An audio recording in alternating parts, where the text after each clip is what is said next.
Pour éviter la critique, disait le philosophe Aristote, ne dites rien, ne faites rien, ne soyez rien.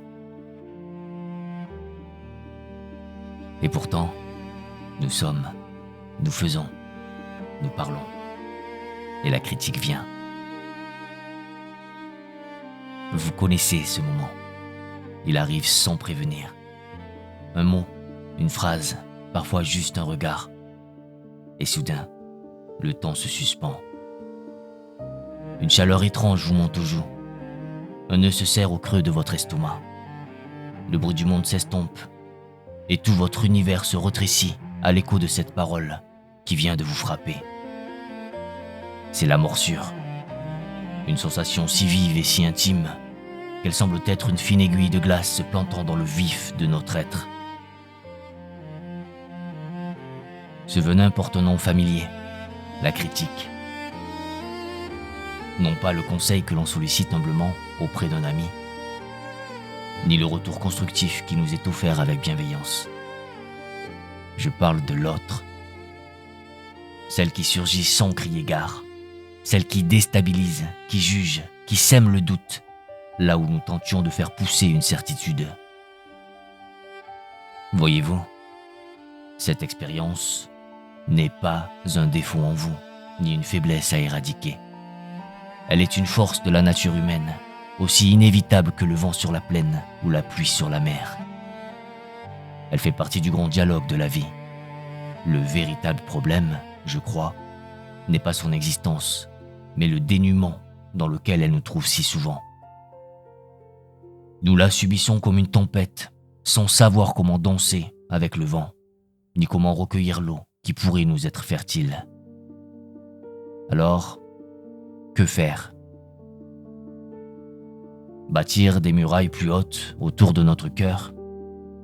S'efforcer, comme le suggérait ironiquement Aristote, de devenir invisible et silencieux ? Je ne crois pas. Ce que nous allons explorer ensemble aujourd'hui, ce n'est pas l'art de construire une forteresse, mais celui de devenir jardinier. Un jardinier de l'âme, capable de reconnaître dans la terre la plus aride, la plus caillouteuse, la graine d'une vérité, ou la nécessité de tracer une nouvelle frontière. Le voyage que je vous propose aujourd'hui n'est pas celui du guerrier, mais celui de l'alchimiste. Ensemble, nous allons apprendre à transmuter le plomb de la blessure en l'or de la compréhension.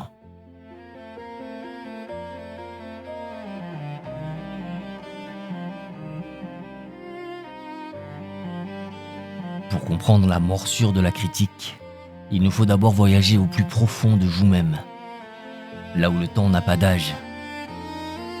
Imaginez au centre de votre être une sentinelle. Une sentinelle des âges, un gardien silencieux qui veille depuis l'aube de l'humanité. Ce gardien ne parle pas le langage de la raison. Il ne connaît ni la nuance, ni l'ironie, ni le contexte d'une conversation. Son vocabulaire est le plus ancien qui soit, le danger et la sécurité. Pour lui, votre place au sein du groupe, de la tribu, est une question de survie. Quand la critique frappe, cette sentinelle ancestrale ne voit pas une simple opinion. Elle entend le grondement qui précède l'exclusion. Elle perçoit la menace d'être rejetée du cercle, laissée seule dans le froid. Alors, avant même que votre esprit conscient n'ait pu analyser un seul mot, elle sonne l'alarme. Une alarme instantanée, viscérale, totale.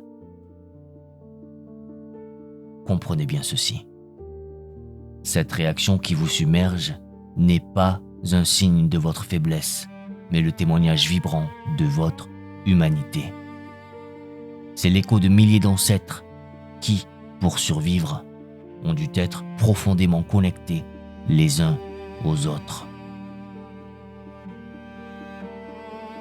Une fois l'alarme sonnée, un élixir ancien se déverse dans vos veines, une potion de survie faite de feu et de poudre. C'est elle qui fait battre votre cœur, ce tambour fidèle un rythme de tempête. C'est elle qui rend votre souffle court, comme si l'air lui-même se faisait rare.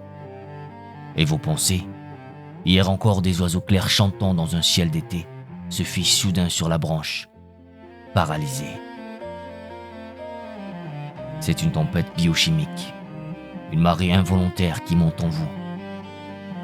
Le premier acte de sagesse n'est donc pas de lutter contre cette marée, mais de la reconnaître, de l'observer monter sans jugement, comme on regarde un orage éclater au loin.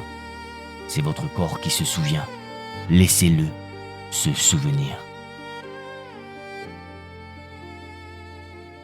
Et c'est ici, au cœur de la tempête, que se trouve une vérité, peut-être la plus libératrice de toutes. Il nous faut apprendre à distinguer la douleur de la souffrance. Ce sont deux choses bien différentes. La douleur, c'est l'impact de la flèche. Elle est vive, réelle et inévitable. C'est la blessure initiale, la chaleur sur votre joue, le nœud dans votre ventre. Elle est un événement. La souffrance, elle, est la deuxième flèche, celle que bien souvent, nous nous tirons nous-mêmes. C'est l'histoire que nous tissons autour de la douleur. C'est le poison du « j'aurais dû », du « je ne suis pas assez bon », du « tout le monde a dû voir ma honte ». La souffrance, c'est la rumination qui infecte la plaie, qui l'empêche de cicatriser. Pour aujourd'hui, je vous invite simplement à cela. Quand la critique vient, quand la première flèche vous atteint, ne vous précipitez pas pour décocher la seconde. Simplement, reconnaissez la douleur. Accueillez-la comme on accueille une pluie d'orage, sachant qu'elle finira par passer. Laissez-la vous traverser, sans lui ajouter le fardeau de votre propre jugement. La douleur est une messagère. Écoutons-la d'abord, avant de lui inventer une histoire.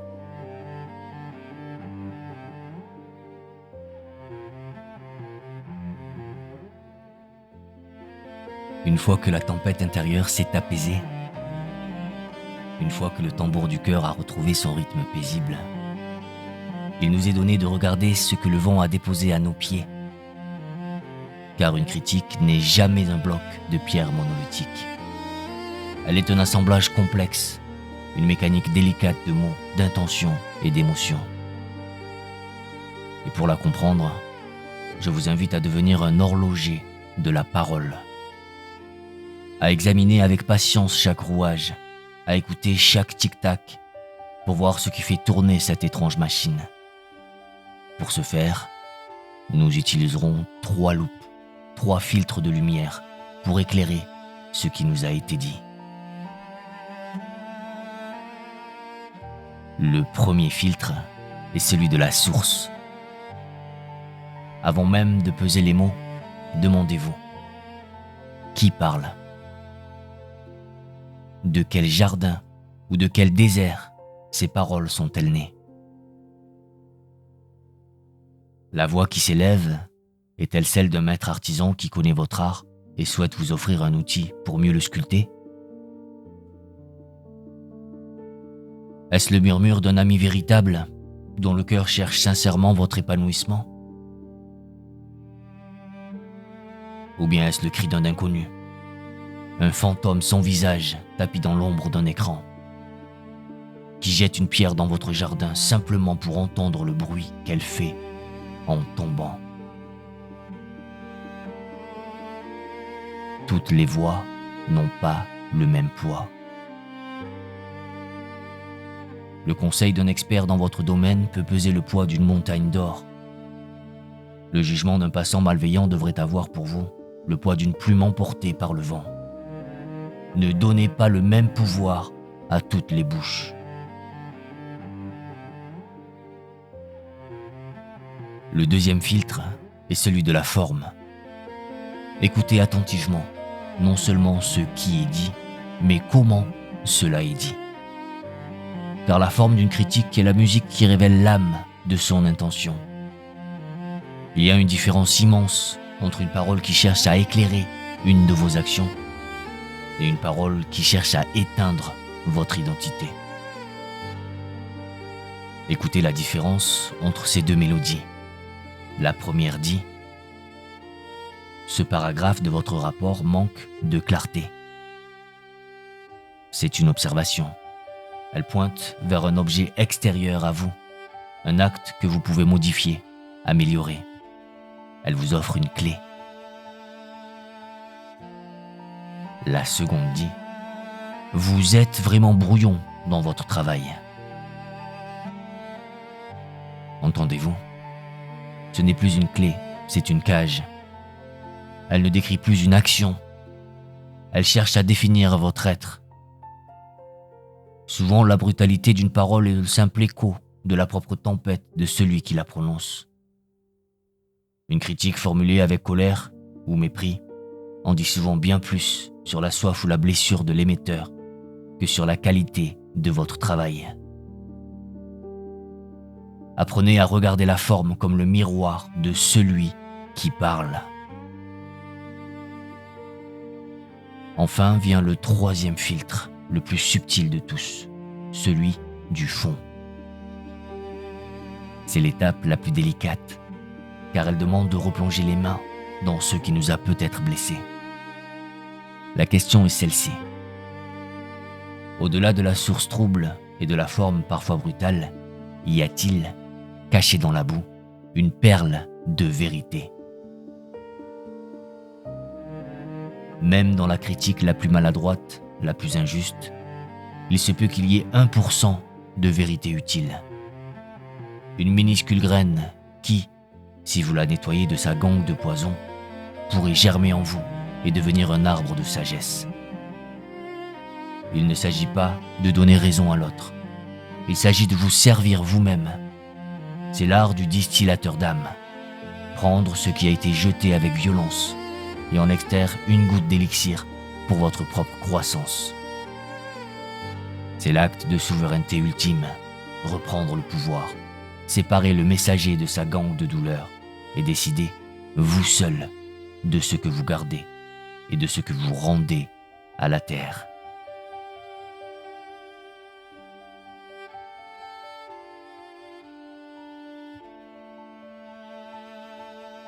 N'avez-vous jamais remarqué cette étrange alchimie? Comment 100 critiques peuvent glisser sur vous comme l'eau sur une pierre lisse et qu'une seule parole suffit à vous fendre le cœur en deux? Pourquoi certaines flèches se brisent-elles sur une armure invisible, tandis qu'une autre semble trouver la faille exacte pour se loger au plus profond de votre être? La réponse, je crois, est celle-ci. Le pouvoir d'une critique ne réside que très rarement dans la force de celui qui la lance. Il réside presque entièrement dans l'écho qu'elle trouve en vous. C'est parce que sa voix, en vérité, ne fait que réveiller une voix qui parlait déjà en vous, dans le silence de vos nuits. La critique extérieure n'est souvent que l'étincelle, l'explosion qui s'ensuit, cette déflagration qui ravage votre paix intérieure, dépend de la quantité de poudre que vous stockez à l'intérieur. Imaginez que votre âme est une demeure aux multiples pièces, dont certaines, il n'y a rien d'inflammable.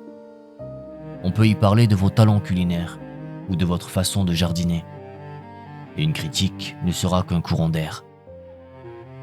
Mais dans d'autres pièces, à votre insu parfois, vous avez entreposé la poudre de vos doutes les plus secrets. La peur de ne pas être digne d'amour. Le sentiment d'être un imposteur qui sera bientôt démasqué. L'exigence d'une perfection qui vous épuise.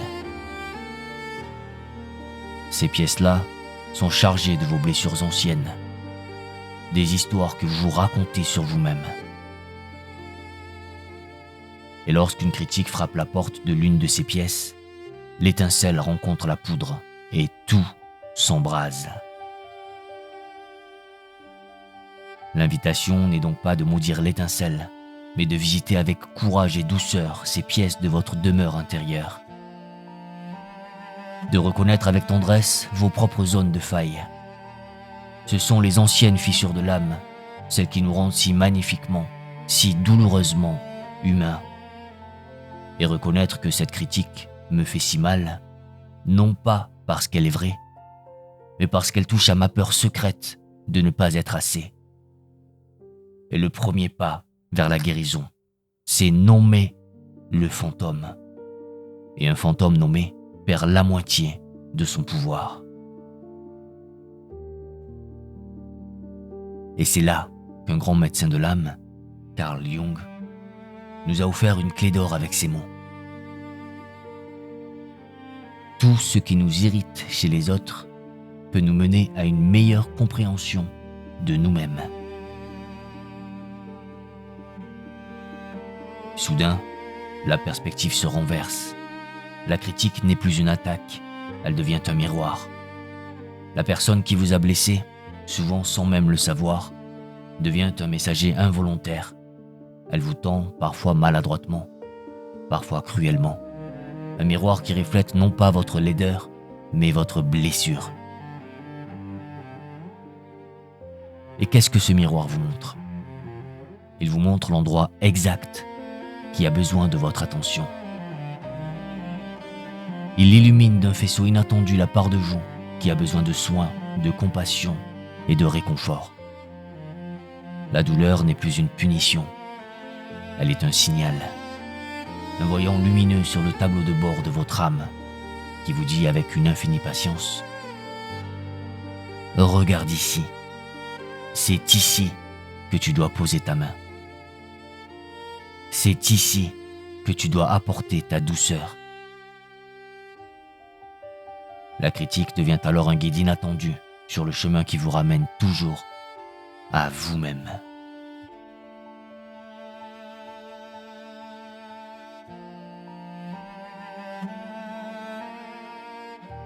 Et maintenant que la terre intérieure est apaisée et le miroir de l'âme consulté, une question demeure. Faut-il parler? Faut-il répondre? Et si oui, comment? Le premier art de la réponse, le plus grand de tous, est souvent celui du non-agir. C'est l'art de la pause sacrée. Souvenez-vous de la tempête biochimique dont nous avons parlé. Dans le fracas de cet orage, aucune parole juste ne peut naître. Tenter de répondre à chaud, c'est comme essayer de sculpter une fleur dans un torrent. Vous ne ferez que vous blesser et abîmer la matière. Le premier acte de souveraineté n'est donc pas dans le verbe, mais dans le souffle, dans le recul. Un sage qui a traversé les plus sombres nuits de l'âme, Viktor Frankl, nous a enseigné ceci. Entre le stimulus et la réponse, il y a un espace. Dans cet espace repose notre pouvoir de choisir notre réponse. Et dans notre réponse réside notre croissance et notre liberté. Cet espace, c'est votre royaume. Ne laissez personne vous en chasser. Prenez le temps de l'habiter. Dans ce royaume du silence retrouvé, vous découvrirez que vous n'avez pas une, mais plusieurs réponses possibles, comme un artisan a plusieurs outils pour travailler le bois. Le premier outil est le silence souverain. Il est pour les critiques nées du venin, pour les paroles qui ne cherchent qu'à détruire, face aux commentaires malveillants d'un étranger, face à la colère irrationnelle, le silence n'est pas une fuite. C'est un acte de conservation de votre énergie la plus précieuse. C'est refuser d'offrir une prise à la tempête de l'autre. C'est être le chêne qui laisse passer le vent sans chercher à l'arrêter. Vous choisissez de ne pas ouvrir votre porte à ce qui ne peut nourrir votre jardin. Le deuxième outil est le verbe d'accueil et de clarification. Il est pour ces critiques ambiguës ou pour celles qui viennent d'une personne que vous estimez. C'est l'art d'offrir une parole qui ouvre une porte au lieu d'en construire une autre. Plutôt que la défense ou l'attaque, vous offrez la curiosité. Vous pourriez dire avec une sincérité douce Je te remercie pour ton retour. Pour être certain de bien te comprendre, pourrais-tu me donner un exemple précis? Voyez-vous la magie? Le champ de bataille potentiel se transforme en un terrain d'entente. Vous n'êtes plus deux adversaires, mais deux êtres qui tentent de regarder la même chose. Le troisième outil est le verbe frontière. Il est pour les critiques dont le fond est peut-être légitime, mais dont la forme est irrespectueuse ou blessante. Ici, il ne s'agit pas de débattre du contenu, mais de protéger la dignité de l'échange. C'est l'art de dire avec un calme inébranlable: je suis ouvert à la discussion, mais je n'accepte pas que tu me parles sur ce ton. Nous pourrons en reparler lorsque nous pourrons le faire avec respect. Ce n'est pas un mur, c'est une frontière sacrée. C'est enseigner à l'autre comment vous honorer. C'est un acte profond de respect de soi. Car l'objectif final de la réponse, comprenez-le bien, n'est jamais de gagner. La vie n'est pas un tribunal.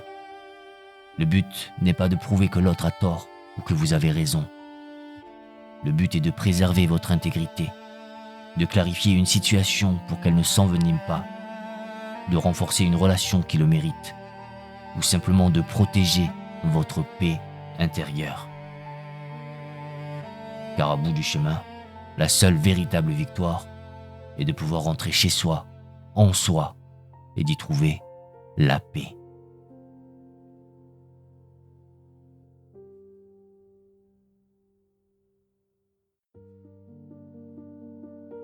Nous voici au terme de notre chemin pour aujourd'hui. Ensemble, nous avons voyagé. Nous avons d'abord accueilli la tempête en nous, écouté le battement de notre cœur affolé sans le juger.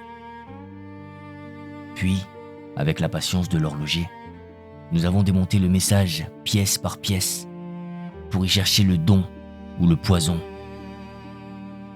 Nous avons eu le courage de visiter les pièces secrètes de notre âme, là où les critiques d'aujourd'hui ne font que réveiller les fantômes d'hier. Et enfin, nous avons appris l'art du silence et du verbe juste pour protéger notre paix. Et nous voici changés. Nous ne sommes plus la proie sans défense sous l'orage, mais le jardinier qui sait que la même pluie peut nourrir une fleur ou provoquer une inondation. Tout dépend de la terre qu'il a préparée. La critique n'est plus une ennemie à craindre. Elle est devenue une information. Une information sur le monde qui nous entoure, sur le cœur des autres, et par-dessus tout, une information précieuse sur nous-mêmes. C'est l'un des outils les plus puissants, bien que souvent inconfortable, pour notre croissance. Et souvenez-vous de ceci, comme d'une encre au plus profond de l'océan. Votre valeur, votre lumière intrinsèque n'est jamais déterminée par une opinion extérieure. Alors, pour sceller ce que nous avons partagé, je vous invite à un simple rituel. La prochaine fois que le vent de la critique se lèvera, avant toute chose, posez une main sur votre cœur. Respirez. Et murmurez-vous cette seule question. Qu'est-ce qui, ici, est pour moi?